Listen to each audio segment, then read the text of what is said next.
North Dakota Senator Kevin Cramer is one of the president's first supporters in the House, and Trump rallied with Cramer during his Senate campaign last year. Cramer also supported the president during the shutdown, saying President Trump was the adult in the room who ended the impasse.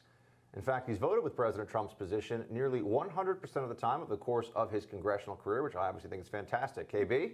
And now he is co-sponsoring legislation with Republican Ohio Senator Portman that would hopefully prevent another shutdown. Since unseating former Democratic Senator Heidi Heitkamp, Senator Cramer joined multiple committees, including Banking, Armed Services, Veterans Affairs, and Budget. And he joins us now. Welcome, Senator. Thank you. Good to be with you. So let's start with the topic on everyone's mind, how cold it is across the country, but in particular in your home state, North Dakota.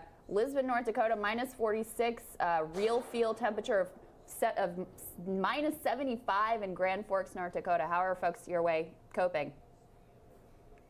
Well, all I know is yesterday I was walking around the building showing people, you know, my weather app on my phone and bragging about how much tougher I am than they are, and grateful that I'm in Washington where it's only 10 above. Has there been any major infrastructure problems, or I mean any emergency situations that have affected statewide, your home state, just given the temperatures? Yeah, no, good question. I don't know that there have been any. In a time like this, we're pretty prudent. You might have noticed a lot of schools, for example, are canceled, not for any infrastructure reason or because there's a imminent crisis, but to avoid them and to not put children and teachers and whatnot in harm's way, get buses stranded, those kinds of things. So, you know, in the Midwest, we're pretty prudent about these things, but so far I've not heard of any, you know, major infrastructure problems as a result. We're built for it. Obviously, our infrastructure is built for cold weather. Our people are built for cold weather. We have all the right stuff to get through it, but it's also important not to challenge Mother Nature too much. So, Senator, obviously the government is reopened right now temporarily in hopes that a deal can be struck. Can you give us a little bit of visibility on where those negotiations are and what your hopes are for a potential deal to end a future potential shutdown? Sure, no, I appreciate it because I'm eternally optimistic, so I'm just grateful that there's actually a working conference committee. And I think that was the biggest victory in this whole, you know, 3-week negotiated deal, because having a working committee that represents, you know, both parties, both chambers, all philosophies. And by the way, I think the conference committee is made up of pretty good people on both sides of the aisle. And so I'm confident that they'll be able to work something out, especially in this calm. I think for the president to agree to this, he's basically calling on the Democrats to live up to their rhetoric when they said reopen the government and we'll talk and we'll negotiate. Clearly no promises made, but at least it's a calmer, more, I think, reasoned time frame and environment to get something done. So I'm hopeful that we do, and I'm certainly counting on it.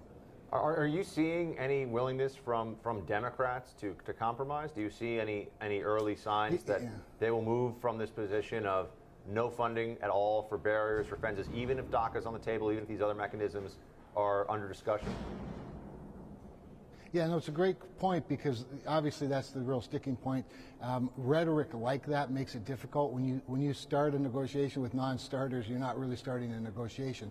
That said, I have seen some movement, particularly among Senate Democrats who I've talked to privately and personally, you know, during the shutdown, who really wanted to get to this point and were quite open to barrier funding of some sort. Obviously, the rhetoric matters. Obviously, the semantics of wall versus slats versus barriers.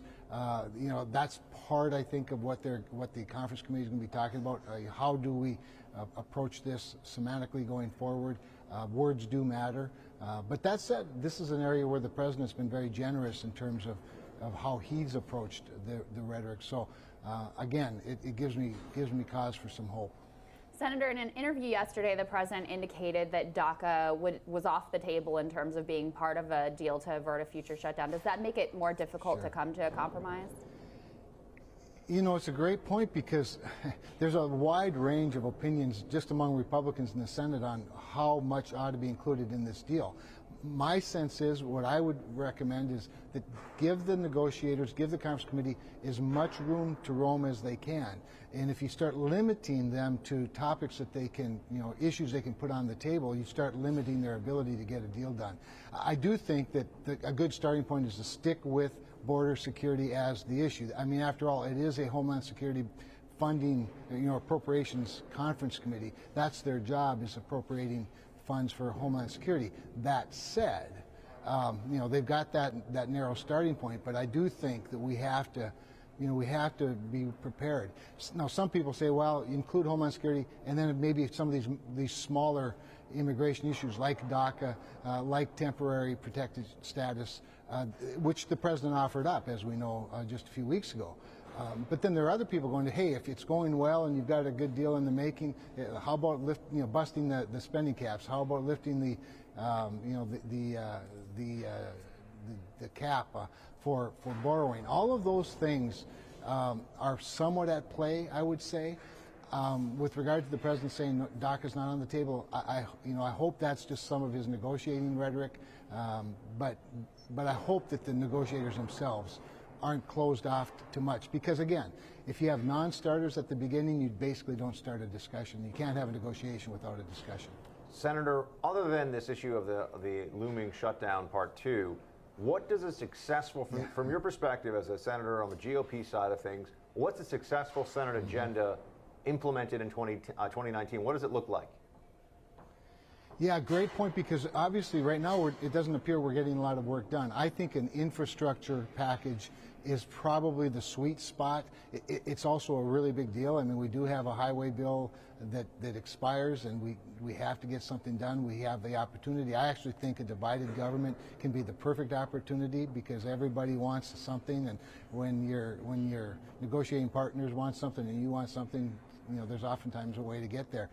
So I would say that's a big part of it. The other thing from a Senate Republican perspective is of course, as Mitch McConnell always says, we're in the personnel business, and there are a number of executive appointments, not to mention judicial appointments, nominations that we have to get to, and we want to get those confirmed as quickly as possible. As you might have heard, there's talk about changing a rules package to expedite that process a little bit, veer from recent tradition, and so I would say that those two would be front burner issues, but also, as I mentioned earlier, the budget caps as it relates specifically, especially I should say, to national defense.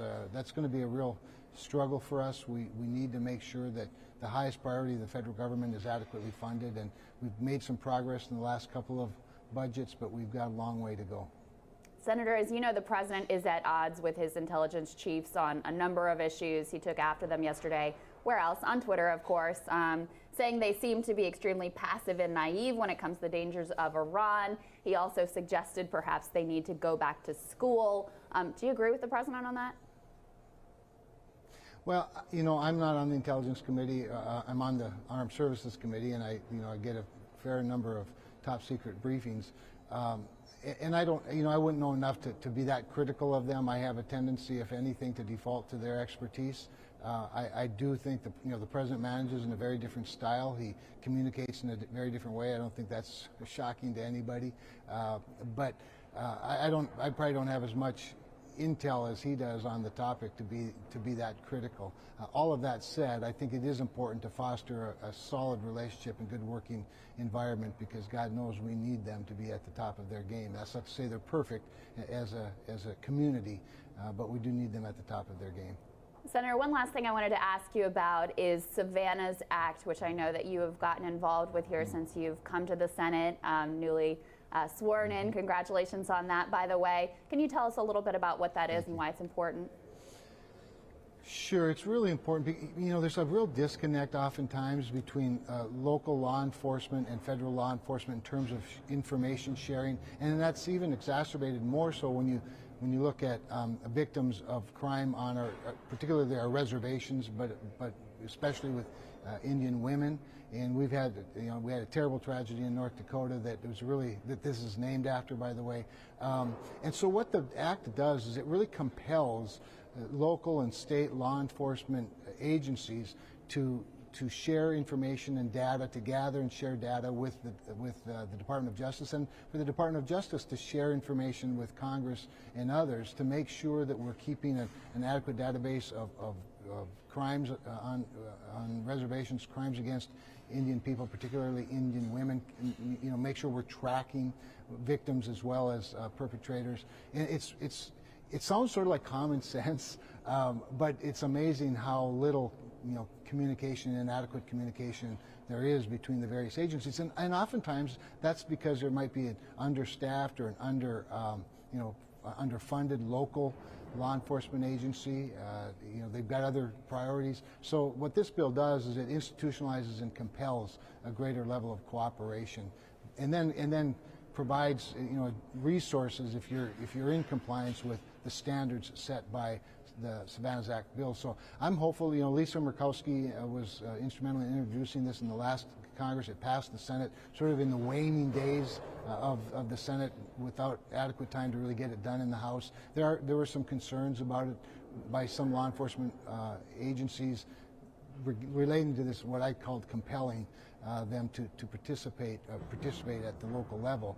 And so we just want to smooth some of that out. But I anticipate with the entire 2 years in front of us, with the experience of the last Congress, I think we can get it done fairly reasonably in terms of the time frame. All right, Senator, thank you so much for joining us. We appreciate your time, sir. Always my pleasure. Thanks for the opportunity. Coming up on Rising, presidential advisor, legendary political trickster, and the latest target of the Mueller probe, Roger Stone. Gotta be right here in studio with us. You don't want to miss that. I know I don't when Rising continues.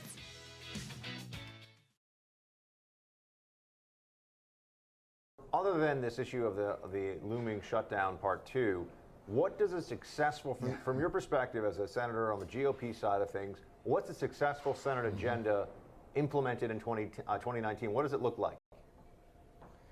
Yeah, great point, because obviously right